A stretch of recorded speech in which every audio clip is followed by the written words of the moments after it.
Leur condition était sans espoir, il ne s'agissait pour eux que d'attendre la mort, situation qui ne prédispose guère aux vertus.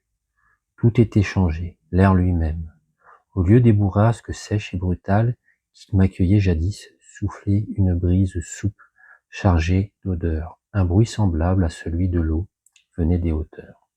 C'était celui du vent dans les forêts. Enfin, chose plus étonnante, j'entendais le vrai bruit de l'eau coulant dans un bassin. Je vis qu'on avait fait une fontaine, qu'elle était abondante, et ce qui me toucha le plus, on avait planté près d'elle un tilleul, qui pouvait déjà avoir, dans les 4 ans déjà gras, symbole incontestable d'une résurrection. Par ailleurs, Vergon portait les traces d'un travail pour l'entreprise duquel l'espoir est nécessaire. L'espoir était donc revenu. On avait déblayé les ruines, abattu les pans de murs délabrés et reconstruit 5 maisons. Le hameau comptait désormais 28 habitants, dont 4 jeunes ménages. Les maisons neuves, crépies de frais, étaient entourées de jardins potagers, où poussaient, mélangés mais alignés, les légumes et les fleurs, les choux et les rosiers, les poireaux et les gueules de loup, les céleris, les anémones. C'était désormais un endroit où on avait envie d'habiter. À partir de là, je fis mon chemin à pied.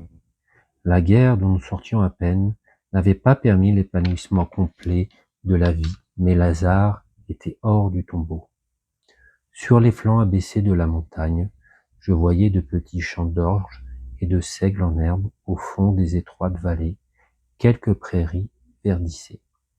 Il n'a fallu que les 8 ans qui nous séparent de cette époque pour que tout le pays resplendisse de santé et d'aisance.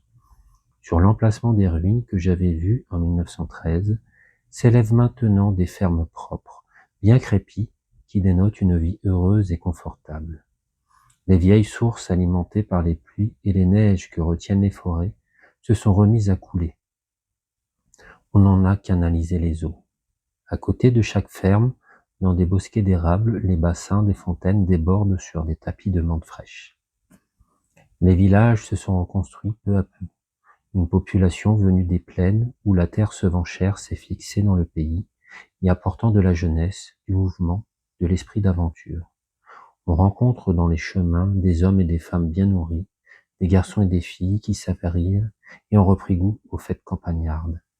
Si on compte l'ancienne population méconnaissable depuis qu'elle vit avec douceur et les nouveaux venus, plus de 10 000 personnes doivent leur bonheur à Elzéar Bouffier. Quand je réfléchis qu'un homme seul, réduit à ses simples ressources physiques et morales, a suffi pour faire surgir de désert ce pays de Canaan, je trouve que, malgré tout, la condition humaine est admirable. Mais quand je fais le compte de tout ce qu'il a fallu de constance dans la grandeur d'âme et d'acharnement dans la générosité pour obtenir ce résultat, je suis pris d'un immense respect pour ce vieux paysan sans culture qui a su mener à bien cette œuvre digne de Dieu. Elzéar Bouffier est mort paisiblement en 1947 à l'hospice de Banon. Si vous avez apprécié cette lecture, n'hésitez pas à mettre un pouce bleu et à vous abonner si vous souhaitez de nouvelles lectures d'œuvres littéraires.